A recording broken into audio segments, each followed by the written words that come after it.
여러분 안녕하십니까? 아잔초이TV의 아잔초이입니다. 오늘은 8월 13일입니다. 편안히 잘 주무셨습니까?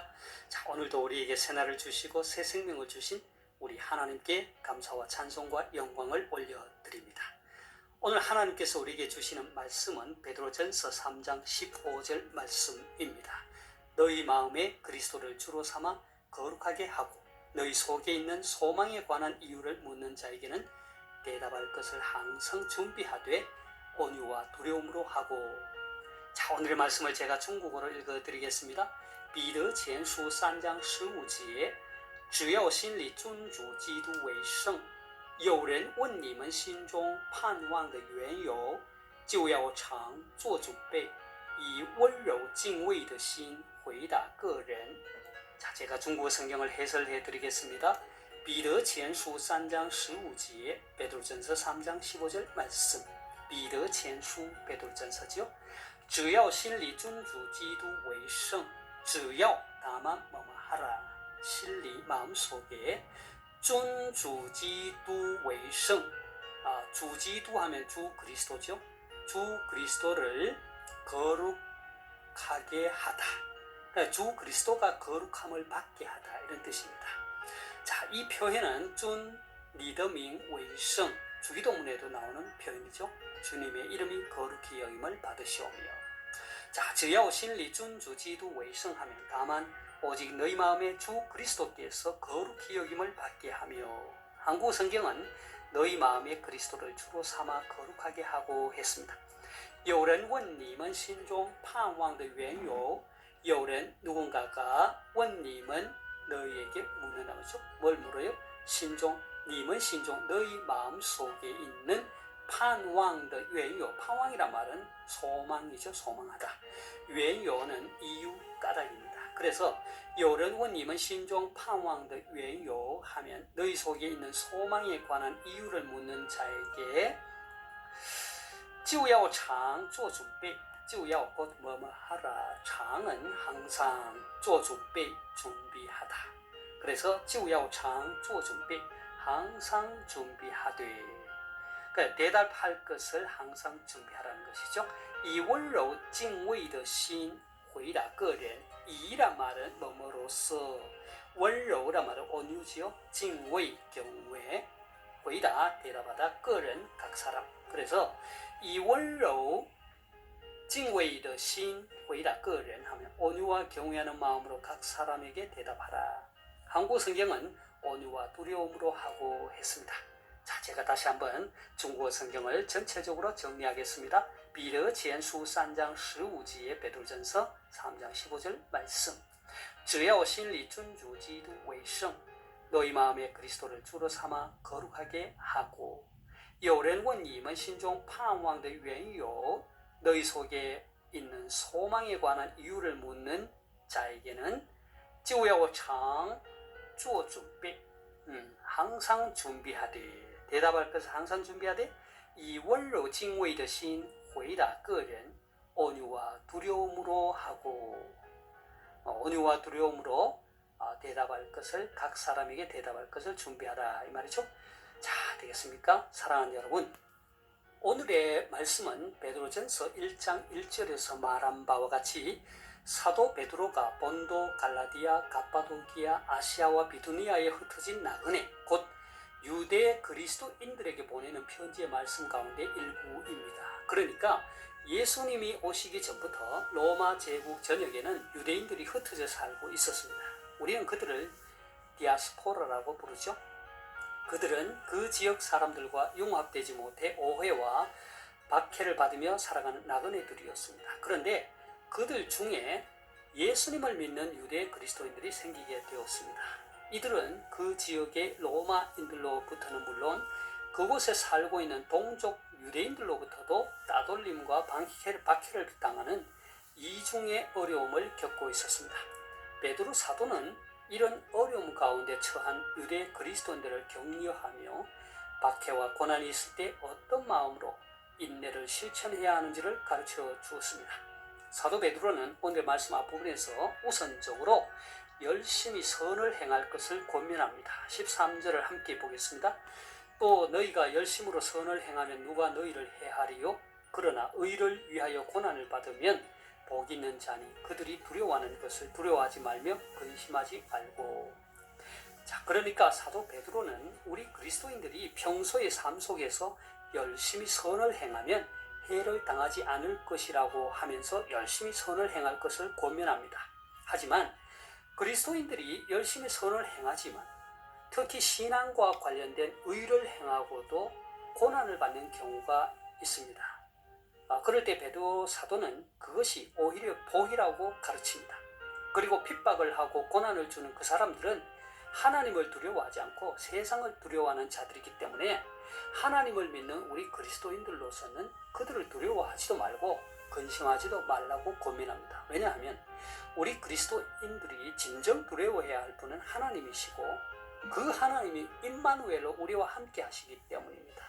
그래서 사도 베드로는 오늘의 말씀과 같이 그리스도를 따라 거룩하게 살고 신앙에 대한 공격이 들어올 때 대답할 말을 준비하되 유대인들이 주로 사용하는 공격적이고 논쟁적인 태도가 아니라 온유와 두려움으로 대응하라고 격려합니다. 15절을 함께 보겠습니다. 너희 마음에 그리스도를 주로 삼아 거룩하게 하고 너희 속에 있는 소망에 관한 이유를 묻는 자에게는 대답할 것을 항상 준비하되 온유와 두려움으로 하고 했습니다. 자, 저는 오늘 이 말씀을 개인 전도의 주제에 맞추어 우리 삶에 적용을 해보고자 합니다. 앞에서도 언급했듯이 오늘의 말씀의 그 배경은 로마 제국이라고는 환경과 동족 유대인들로부터 동시에 핍박과 고난을 당하는 유대 그리스도인들에게 주는 권면의 말씀입니다. 우리는 이러한 상황이 오늘의 중국이나 중동 이슬람 국가 등 복음 전파가 쉽지 않은 곳으로 적용시켜 볼 수 있습니다. 혹은 비록 해외가 아닐지라도 우리가 거주하는 곳이 복음에 몹시 폐쇄적이거나 배타적인 곳으로 적용해 볼 수도 있겠죠. 우리는 그러한 환경에서 어떻게 복음을 전파할 수 있을까요?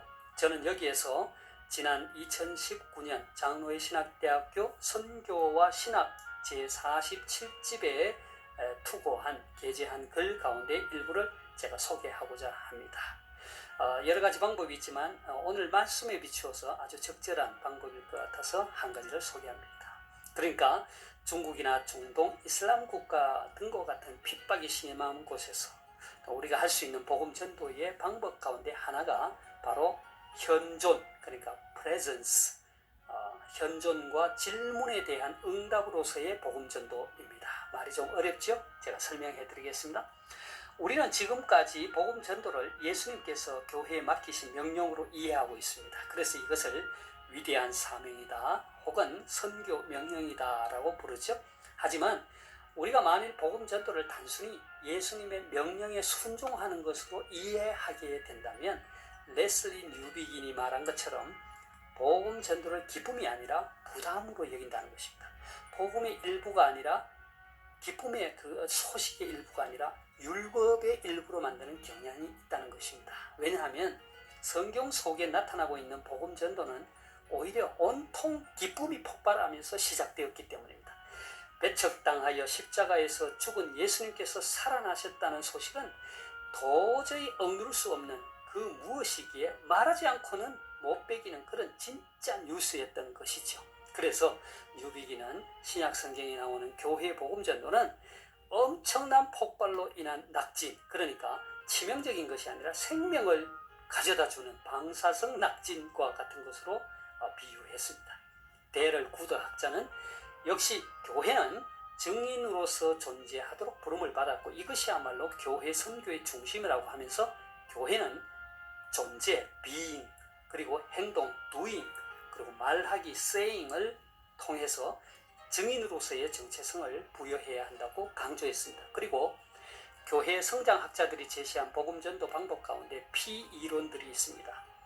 그 가운데 하나가 이제 1P, 1P인데 그 P는 여기서 presence의 현존이죠. 이 1P 전도는 현존을 통한 전도인데 기독교인들의 선한 행위와 모범적이고 바람직한 삶의 본을 통해서 자연스럽게 그리스도의 향기를 드러내는 전도 방법입니다. 이 방법은 레슬리 뉴비긴이 제안한 질문에 대한 응답으로서의 전도 방법과 유사합니다. 따라서 누군가가 진리에 대해 문의를 하거나 알고 싶어 할 때 그것을 자연스럽게 나누고 소개할 수 있도록 궁금증을 불러일으키는 삶을 살아야 한다는 것입니다. 현존으로서의 복음전도와 질문에 대한 응답으로서의 복음전도는 중국의 법에 저촉되지 않을 뿐만 아니라 오늘날 선교 환경이 어려운 중국에서 할 수 있는 좋은 선교 방법이라 할 수 있겠죠. 왜냐하면 중국에서는 내가 주도적으로 전도를 하거나 선교를 하면 불법이 됩니다. 또 발각이 되면 추방당합니다. 그러나 상대방이 나에게 궁금해서 질문을 하면 그에 대한 해답을 해줄 수 있거든요. 이런 좋은 방법이라 할 수 있겠죠. 그러니까 오늘의 말씀을 정리하자면 다음과 같습니다. 우리가 복음을 전하기에 상대적으로 쉬운 환경에서는 열심히 말씀을 전해야 합니다. 때를 얻든지 못 얻든지 항상 힘써야 합니다. 구원을 위해 유익한 것이라면 사람들이 많은 곳에서나 개인 가정에서나 거리낌 없이, 즉 아낌없이 전하고 가르치고 나누도록 해야 합니다. 그러나 복음을 전하기에 몹시 어려운 환경이 있을 수 있습니다. 어떻게 해야 합니까? 전도를 하지 말아야 합니까? 아닙니다. 우리는 여전히 복음을 전해야 합니다. 뱀같이 지혜롭고 비둘기같이 온유하게 복음을 전해야 합니다. 특히 오늘의 말씀과 같이 우선적으로 열심히 선을 행하도록 해야 합니다.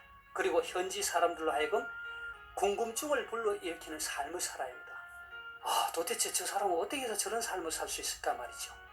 다시 말해서 선을 행하고 사랑을 실천하면 그들은 궁금해할 것입니다. 도대체 무엇이 저들의 삶을 저렇게 만들지? 그래서 그들이 복음에 대해 질문을 해올 때 온유함과 경외함으로 대답을 할 수 있도록 하라는 것입니다.